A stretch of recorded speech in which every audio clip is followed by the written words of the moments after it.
Olá pessoal, tudo bem com vocês?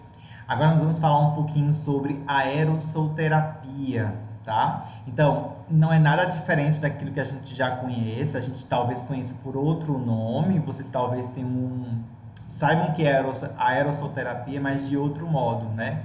A aerossolterapia está relacionada basicamente com toda a produção, toda a terapêutica que produz aerossóis, tá? Então, de modo geral, por definição, a aerossoterapia nada mais é do que o uso terapêutico desses aerossóis que são depositados ou que são disponibilizados ao sistema respiratório, tá? E esses aerossóis são nada mais nada menos que partículas que estão suspensas. Essas partículas elas podem ser líquidas ou partículas sólidas, como um pó, tá? E essas partículas elas são disponibilizadas seja com um gás ou em uma mistura de diferentes gases específicos. E basicamente o objetivo geral, o objetivo básico da aerossoterapia é depositar essas substâncias, e aí substâncias medicamentosas, por exemplo, diretamente no trato respiratório do nosso paciente e a partir do momento que deposita-se no trato respiratório, o que acontece? A gente tem uma grande área, uma extensão muito grande de secção transversa, ou seja, o tecido pulmonar é um tecido muito extenso e essa extensão elevada, né, esse tamanho de tecido pulmonar, ele favorece ainda mais que esse material, que essas substâncias que estão ali sendo depositadas, elas consigam ser absorvidas ou melhor absorvidas pelo nosso organismo. Então é um modo de possibilitar ao organismo, né, disponibilizar, melhor dizendo, substâncias específicas, geralmente medicamentosas, para uma determinada finalidade, tá? Aqui a gente tem alguns aspectos secundários com relação a objetivos, usando a aerossoterapia, ela pelo fato de não ter, como é que eu posso dizer, de ser diretamente depositada no sistema respiratório, a gente reduz alguns dos efeitos colaterais que algumas medicações elas podem gerar, como por exemplo no estômago, né? Então a gente sabe que tem algumas medicações que podem ser um pouco mais pesadas, elas podem gerar algum tipo de complicação, de gerar algum tipo de efeito colateral no estômago, por exemplo. Então, do mesmo modo, existem outras medicações que podem gerar efeitos colaterais diversos.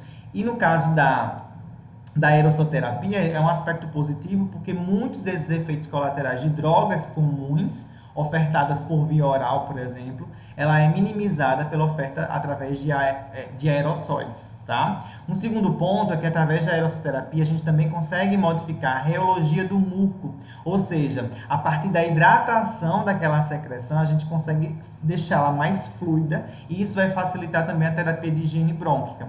E também a gente consegue utilizar a aerossoterapia para fins diagnósticos, tá? Como o teste de broncoprovocação ou a própria cintilografia por meio de inalação de aerossóis para poder identificar a situação pulmonar, né?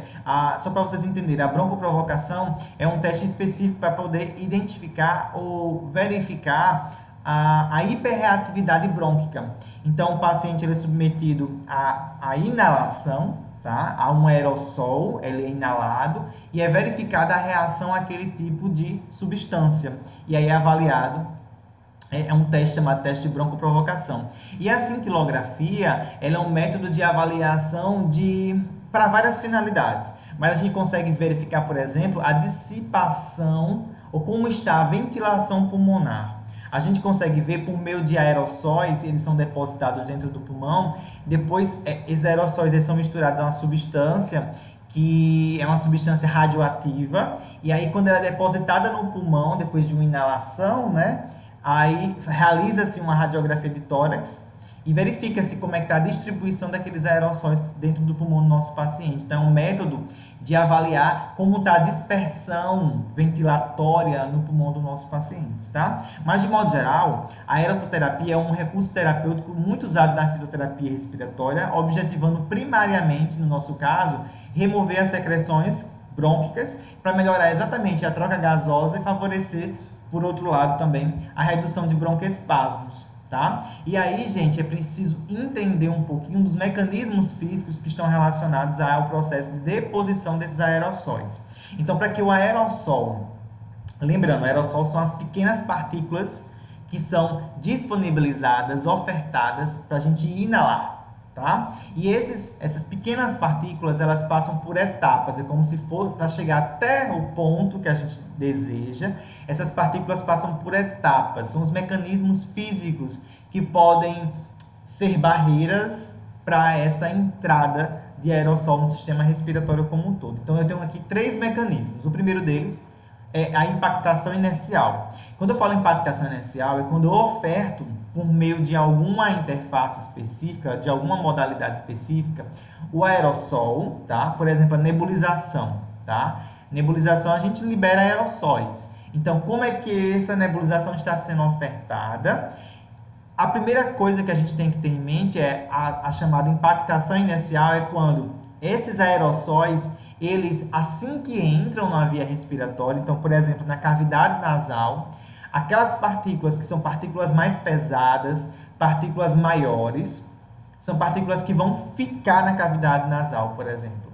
São partículas que vão encontrar uma primeira barreira e, nesse momento, essas partículas não vão alcançar o efeito desejado da medicação, porque elas não vão chegar até a área pulmonar de fato, elas vão ficar no trato respiratório superior. Então, a impactação inercial nada mais é do que a tendência das partículas que estão em movimento a resistir à mudança de velocidade e direção. Então, quanto maior o fluxo aéreo, maior a tendência das partículas impactarem, principalmente partículas maiores. Dependendo da literatura, a gente fala acima de 8 micrômetros, tem literatura que fala acima de 10 micrômetros, tá? Então, de modo geral, a gente tem entre 8 e 10 micrômetros já pode gerar um alto grau de impactação. Então, aqui eu já faço uma pausa que já dá uma dica importante para vocês. O modo como esse paciente está inalando, ou seja, respirando, o padrão respiratório dele, a cavidade nasal, a via que está sendo feita para ofertar esse aerossol e o peso do aerossol, ou seja, o tamanho das partículas aerossóis, elas podem gerar impactação inercial. Ou seja, aquilo que eu gostaria de fazer um efeito no pulmão, talvez eu não consiga. Por quê? Porque está impactando em vias aéreas superiores. E aqui a gente não vai ter área de troca gasosa, aqui a gente não tem hematose, aqui a gente não tem um efeito, talvez, da medicação como gostaríamos, tá? Segundo mecanismo que a gente pode ter aqui envolvido nessa deposição de aerossóis no sistema respiratório é a chamada sedimentação. Sedimentação, gente, é quando a gente consegue levar as partículas adiante. Então, é como se elas chegassem a alcançassem uma posição intermediária. Uma parte dessas partículas, elas ainda ficam depositadas dentro das vias aéreas de pequeno calibre, então nos bronquíolos terminais, bronquíolos de ordem mais adiantada, e algumas dessas partículas conseguem de fato alcançar o alvéolo, que é onde a gente gostaria que elas chegassem, para a gente poder ter um efeito talvez na medicação. A gente tem que pensar que depende do que a gente deseje, porque se, por exemplo, se eu quiser hidratar secreções em via aérea superior, eu quero que elas impactem mais para ficar aqui em cima. Eu quero hidratar a secreção que está aqui em cima. Se eu quero que elas entrem em vias aéreas de pequeno calibre, eu quero um segundo momento. Eu quero trabalhar em cima da sedimentação, certo? Eu quero que elas cheguem em porções intermediárias, terminais ali dos bronquíolos e já alcançando os alvéolos. Mas se eu quiser um efeito de difusão, um efeito de, como é que eu posso dizer, que é para deposição de medicação, para fazer um efeito sistêmico, uma droga específica, tá? Que não é o objetivo principal do fisioterapeuta na aplicação da aerossoterapia, mas se esse é o objetivo, eu preciso alcançar essa difusão. Veja só, na sedimentação, só para voltar aqui na informação que eu não completei, na sedimentação, as partículas de 2 micrômetros, elas possuem uma penetração muito boa, ou seja, elas conseguem alcançar a região mais periférica da nossa árvore brônquica.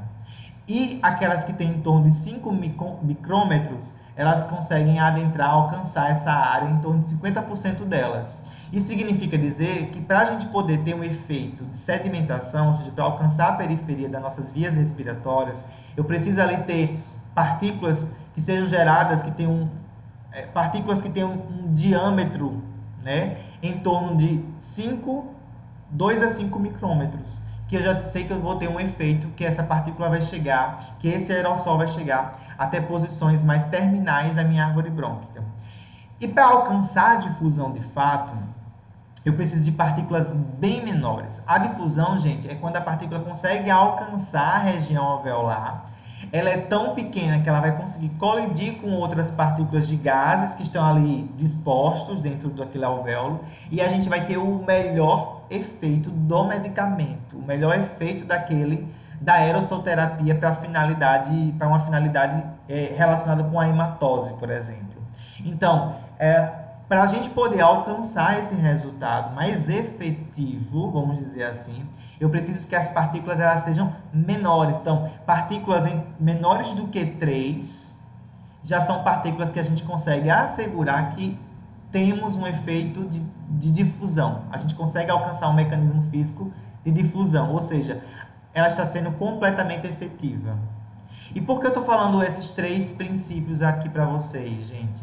Porque a depender do equipamento que a gente gere aerossóis, existem equipamentos que geram partículas não tão pequenas e tem equipamentos hoje que geram partículas bem pequenas. Então, às vezes, o efeito desejado com a minha aerossolterapia, esse efeito vai depender do tipo de instrumento ou de equipamento que eu estou utilizando. Então, por essa razão, é importante vocês entenderem os mecanismos físicos que estão por trás dessa deposição de aerossol, para que vocês compreendam também que, a depender do instrumental que eu faço uso, eu posso não estar alcançando o meu objetivo final com aquele paciente. E que talvez a minha como é que eu posso dizer? Efetividade, né? Na minha terapêutica, ela não está sendo alcançada, ou não alcancei o resultado desejado, talvez por conta de algo que faltou durante o procedimento. Então, às vezes é por conta do equipamento, às vezes é por conta da via que você está oferecendo, se é pelo nariz tem um resultado, se é pela boca tem outro resultado.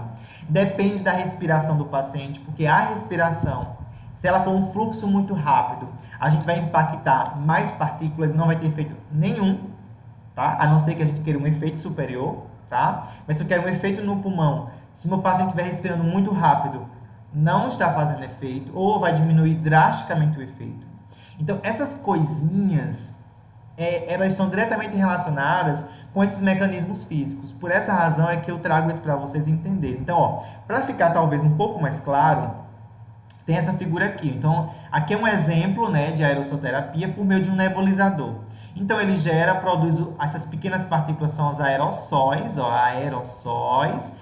Quando os aerossóis já impactam aqui no trato respiratório superior, já está dizendo tudo. Elas estão impactando, é a impactação inercial. Ou seja, mal entra o aerossol e ele já impacta naquela região. Aqui, provavelmente, ele não vai ter nenhum efeito medicamentoso. O medicamento não vai ter efeito, inclusive, isso pode gerar efeitos adversos, porque algumas medicações não são indicadas para ficarem, por exemplo, na cavidade oral. Então, quando a gente percebe que não está legal, está impactando muito, né, as partículas, e a gente só tem como saber isso fazendo uma análise da qualidade da terapêutica. De novo, vendo o padrão respiratório do paciente, vendo a via de oferta, vendo se ele está respirando devagar, vendo o posicionamento. Então, a gente só tem como saber desse modo. Às vezes, quando impacta demais, né, quando muitas partículas elas fazem impactação inercial, a gente tem que solicitar a lavagem da boca, a escovação dos dentes, enfim, para não ter nenhum tipo de efeito colateral em via aérea superior. A segunda etapa aqui no mecanismo físico é quando essas partículas elas conseguem adentrar nas vias aéreas mais inferiores, chegando a vias aéreas mais periféricas, como os brônquios terminais, e alcançando até mesmo alguns alvéolos. Nesse momento aqui, a gente tem a chamada sedimentação. tá? Então, partículas ali em torno de 5 micrômetros, elas já fazem uma relativa segmentação, em torno de 50% delas conseguem chegar na periferia dos pulmões, tá? E por fim, aquelas partículas que conseguem chegar até dentro dos alvéolos e realizar a difusão são as partículas bem menores. Partículas menores de 3 micrômetros, elas já conseguem gerar esse tipo de resposta. Agora, uma observação, se a partícula for muito pequena, por exemplo, partícula de 1 ou menos de que 1 micrômetro, não tem efeito, porque a partícula ela é tão leve, mas tão leve, que ela entra no alvéolo, mas quando o paciente expira, essa partícula vai embora, na expiração, de tão leve que ela é. A gente tem que ter um controle dessas partículas, e aí, por isso que é importante entender um pouquinho dos instrumentos, equipamentos, porque a depender do tipo de equipamento, a gente pode gerar partículas muitíssimo leves, que já talvez não façam um efeito tão bom como tão desejado, tá? Vamos lá. Quais são os fatores que vão afetar, então, essa deposição? Que eu já comecei a falar para vocês, mas eu quero que vocês não se esqueçam, porque se vocês estiverem atentos a estes fatores aqui, a gente consegue ter mais ou menos um controle ou uma noção sobre a questão da deposição dos aerossóis. Primeira coisa delas é entender a anatomia e a mecânica respiratória do paciente. Então, um paciente que eu já sei que é um paciente DPOC, um paciente que está asmático com obstrução, ou um paciente que tem qualquer alteração anatômica de cavidade nasal, um paciente que tem alterações anatômicas no percurso, eu já sei que a impactação vai ser maior. Por quê? Quando tem muita curva, eu estou falando de modo bem geral, tá? Muita curva, muita silhueta, muita dificuldade, porque o ideal é que desça meio que direto o fluxo. Quando encontra barreiras, tá? Seja por obstrução de vias aéreas ou algo do tipo, a gente vai ter um problema nessa deposição. A gente vai terminar tendo muito mais impactação do que uma sedimentação ou uma difusão, que é o desejável, tá? O padrão respiratório tem que ser lento e profundo. Padrões respiratórios rápidos e superficiais não faz com que o aerossol ele chegue na periferia do pulmão, tá? Atenção a isso. Outra coisa importantíssima, quando eu trabalho com aerossolterapia, eu preciso lembrar que meu paciente deve fazer pausas inspiratórias. Quando a gente pausa a respiração, na inspiração, melhor dizendo, existe um equilíbrio das pressões intrapulmonares e nós conseguimos dissipar melhor os aerossóis, gerando maior sedimentação e maior difusão de aerossóis. Então, a pausa inspiratória também é importante. Evitar usar cavidade nasal. Isso é algo que a gente vê muito na prática, as pessoas usarem. Nebulizador já vem com máscara. Termina o que acontece com a nebulização? Aliás, nebulizador vem com máscara para nariz e boca, né? Mas geralmente as pessoas respiram por onde? Pelo nariz. E o que acontece? Boa parte daquilo que está sendo nebulizado está ficando aonde? Na cavidade nasal. Está ficando aqui dentro, tá? Impactando. Não chega no pulmão, chega uma pequena quantidade. Então a gente precisa começar a trabalhar com bocais, para ele respirar pela boca, para poder favorecer essa entrada. A gente pelo nariz, se o nariz estiver entupido, se o nariz tiver alteração nas conchas, né, tiver demasiado, tiver alguma alteração anatômica, vai impactar muito ali dentro. Então, pela boca é uma via aberta, maior, e a gente consegue ter um melhor fluxo desse ar, tá bom? Então, aqui ó, nasal reduz 50% da deposição. Preferir bocais, tá? O posicionamento também, quando eu tenho pacientes asmáticos de DPLC, são pacientes hiperinsuflados. Uma maneira de reduzir essa impactação, ou seja, favorecer a deposição do aerossol, é eu inclinar para frente esse meu paciente, porque quando eu inclino para frente, o abdômen faz uma pressão sobre o tórax e a gente consegue desinsuflar um pouquinho o paciente. Então, o ideal é desinsuflar o paciente para quando ele inspirar, ele não achar uma obstrução, não achar um bloqueio para esse aerossol não chegar até lá na periferia, tá? Deixa eu ver mais aqui. Tá, eu vou falar um pouquinho agora sobre os tipos de aerossóis. Os tipos de geradores de aerossóis, tá? Lembrando, o que é o aerossol? O aerossol é o spray. São as partículas que são dissipadas no ar por meio de vários geradores diferentes. Então, eu tenho aerossóis formados a partir de nebulizadores a jatos ou ultrassônicos. Temos os nebulímetros dosimetrados, que são as bombinhas.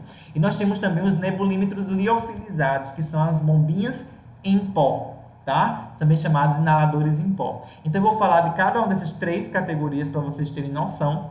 E a gente vai conversando dentro de cada uma delas. Então, a primeira delas é o de a jato. É o mais comum. Todo mundo provavelmente conhece um nebulizador a jato como esse. É o nebulizador mais comum, mais utilizado. Ele é mais barato. E o importante, ele tem eficácia comprovada, tá? Então, a gente conseguiu ver isso através de estudos com a radioaerossóis. Conseguimos verificar que ele consegue chegar na periferia dos pulmões. Isso é algo muito positivo, tá? O ideal é que a gente utilize fluxos entre 5 e 7 litros por minuto usando esse aparelho aqui, tá? O que acontece? Quando a gente tá... Tudo bem, esse equipamentozinho aqui não tem muito o que controlar com relação a fluxo, tá? É só apertar o botão e ele vai mandar para você, tá? Eu nem sei qual a padronização, acho que cada marca tem um padrão de fluxo. Mas o que acontece é quando eu estou no hospital... Lembra que eu mostrei na aula de oxigenoterapia? Eu mostrei para vocês o fluxímetro. E eu falei para vocês que ali vai de 0 até 15 litros por minuto. E eu já cansei de ver profissionais de saúde colocando 10, 12 litros para fazer nebulização do paciente, porque dá para a gente fazer também com oxigênio, tá? Basta eu tirar essa pecinha verdinha aqui, ó, por exemplo, existe uma adaptação, tá? Mas eu tiro essa pecinha verde aqui e coloco ela lá no fluxímetro ali embaixo, dou uma rosqueada, ligo o fluxímetro e o oxigênio vai sair pelo copinho aqui na máscara do paciente, tá? Então, qual é o problema? Quando a gente ultrapassa, aqui é o valor, entre 6 e 10 litros, a gente gera uma névoa, né, que são os aerossóis. O indicado, mais adequado, é entre 5 e 7. Quando a gente faz muito mais do que isso, 12, o que acontece? A gente produz muito aerossol que é desperdiçado. Porque o paciente, se ele seguir a orientação de respirar devagar, ele vai perder muito. Porque se ele respirar devagar, a névoa ela vai ficar perdida ali dentro, ele não vai aspirar, ele não vai puxar, tá? E a gente termina perdendo muita medicação na tentativa de ser rápido. E isso é um erro, tá? Então, como é que funciona o nebulizador a jato, tá? Ele dentro dele tem um gás, né, que sai do aparelho, é um compressor. Aquele é feito por ar comprimido, não é oxigênio. Inclusive, no hospital, eu posso optar em fazer por oxigênio ou ar comprimido, tá? Oxigênio se a pessoa estiver desaturando. Ar comprimido eu uso se ela não tiver nenhum problema de saturação, por exemplo. Então, existe um compressor que empurra um gás. Esse gás, ele vai sair aqui, ó, por essa mangueira e vai alcançar esse nível aqui dentro do copinho. Aqui dentro existe um orifício que ele vai estreitar. E esse orifício estreito, quando esse gás que vem em uma determinada pressão, ele vai chegando nesse orifício, dentro dessa pecinha, há uma queda de pressão abrupta. Essa queda de pressão abrupta, ela é causada, tem um nome para isso, é chamado de efeito Bernoulli, tá? E essa queda de pressão faz, na verdade, aumentar a velocidade desse gás. É igual aquele exemplo que eu falei para vocês, naquelas pecinhas lá de oxigenoterapia. Lembra da máscara de Venturi? É o mesmo princípio, gente. É um estreitamento que faz acelerar a velocidade porque cai a pressão. E o que acontece? Dentro do copinho, o líquido que fica lá, por essa aceleração de velocidade, por essa alteração de pressão, o líquido que está ali disponível, o líquido que está lá, ele é aspirado pelo orifício, ou seja, o líquido é sugado por esse fluxo de pressão, aliás, por esse fluxo que acontece ali de gás. E isso, essa velocidade, essa rapidez que esse líquido é puxado, ele começa a ser o quê? Quebrado em pequenas partículas, ele é dissipado. E a gente consegue ver exatamente os aerossóis, que aquela névoa que a gente visualiza nada mais é do que os aerossóis disponíveis para o nosso paciente e ele vai inalar aquele aerossol, tá? Então, as partículas maiores, elas já sofrem impactação no próprio copinho. Se vocês olharem, o copinho fica suado, né? Um copinho suado, descendo lá nas laterais, nas bordas do copinho, a gente vê que ele está bem suadinho, descendo. Aquilo ali mostra para mim que está tendo impactação. Não está indo para o paciente. a névoa é feita, mas ela impacta e volta. Aí a gente consegue o quê? Renebulizar, nesse caso, né? Dependendo do formato do copinho, tem alguns copinhos, esse aqui é um pouco problemático, porque sempre vai ficar um restinho, porque sempre vai bater aqui na tampa e vai voltar. O ideal é que essa abertura para a máscara ela fosse aqui em cima, e tem alguns nebulizadores que são assim, é aberta aqui em cima, não sei se vocês já viram, e aqui em cima é que fica a máscara do paciente. Então, nesses casos é melhor, porque já vai mais aerossol para o paciente, tá? Então, aqui, gente, só para ilustrar, ó, o gás está aqui dentro, o orifício está aqui, ó, isso aqui gera uma mudança de pressão importante, aumenta a velocidade do ar, do fluxo, do gás. Por conta dessa mudança de pressão, o líquido que está ali com a medicação, ele é sugado, aspirado e é quebrado em pequenas partículas que são levadas até o paciente para inalação, tá? Esse é o nebulizador a jato. Nós temos a evolução dele, que são os nebulizadores ultrassônicos. Ó, o equipamento é muito similar, é muito parecido, tá? Ele é mais caro, mas ele é mais silencioso. O nebulizador a jato, ele é meio escandaloso, né? Esse aqui, o ultrassônico, ele é mais silencioso, mas ele tem um probleminha, que é isso aqui, gente, ó, ele termina por aumentar, como ele esquenta, ele aumenta a temperatura. E dependendo do tipo de medicação, ela não pode entrar em contato com temperaturas mais elevadas, porque elas podem ser termossensíveis. E isso modifica a composição química da medicação. Então, eu tenho que saber que nem toda medicação ela pode ser usada com um nebulizador ultrassônico. Ele é bem melhor, porque ele é mais rápido, ele é mais silencioso. Então, a gente consegue terminar mais rápido a nebulização. Mas eu tenho que ficar atento com relação ao tipo de medicação. Se for uma medicação que ela é termossensível, não é indicado usar o nebulizador ultrassônico, tá? Então, como é que ele funciona? O a-jato é um orifício, faz o efeito Bernoulli, né, que é aquele aumento de velocidade por conta da alteração de pressão que tem ali dentro. Aqui no ultrassônico, a gente tem um efeito ultrassônico. Nós temos um cristal, né? Que esse cristal, ele vibra. Então, a vibração desse cristal, o nome disso é efeito piezoelétrico. Piezoelétrico. Essa vibração muito rápida, acelerada, em torno de 1 a 3 MHz, faz com que aquele líquido ali, aquela medicação, ela comece a se soltar, criando partículas. E aí vai. Então, a gente tem forma-se, os aerossóis são formados a partir da vibração de um cristal, tá? E esse cristal e essa vibração, esse efeito, né, de vibrar e formar aerossóis é chamado de efeito piezoelétrico, tá? Então, essa vibração é transmitida ao líquido, que é pulverizado em pequenas partículas. Então, acontece desse jeito, gente. Ó, eu tenho aqui a plataforma vibratória, né? E essa plataforma, esse transdutor, ele vibra. Isso é transmitido a uma medicação que está ali disponível dentro do copinho. E o que é que a gente vai ter? A pulverização das partículas aerossóis para serem inaladas pelo paciente, tá? Então, a mudança na forma como é formada, na maneira como é formado ou como são formados os aerossóis, tá certo? A evolução disso é o chamado Vibrating Mesh Nebulizer, é o MESH, tá? Esse nebulizador, ele é chamado nebulizador de membrana. Esse aqui é muito modernoso, gente. Ele já vem com duas possibilidades, tanto de bocal como de máscara. Ele é portátil, ele é silencioso, assim como o nebulizador ultrassônico, mas ele tem 3 coisinhas bem interessantes. Primeiro, ele é rápido, a névoa dele é uma névoa super rápida, a gente consegue ter um volume de névoa adequado para a situação, tá? Não é aquele que a gente não consegue, por exemplo, ter um volume residual elevado, porque, como eu falei para vocês, dependendo do tipo de copo, dependendo do tipo de nebulização que está sendo realizada, do fluxo, aquela coisa toda, a gente pode perder muita névoa, muito aerossol. Ele é perfeito, porque ele se adequa direitinho à situação.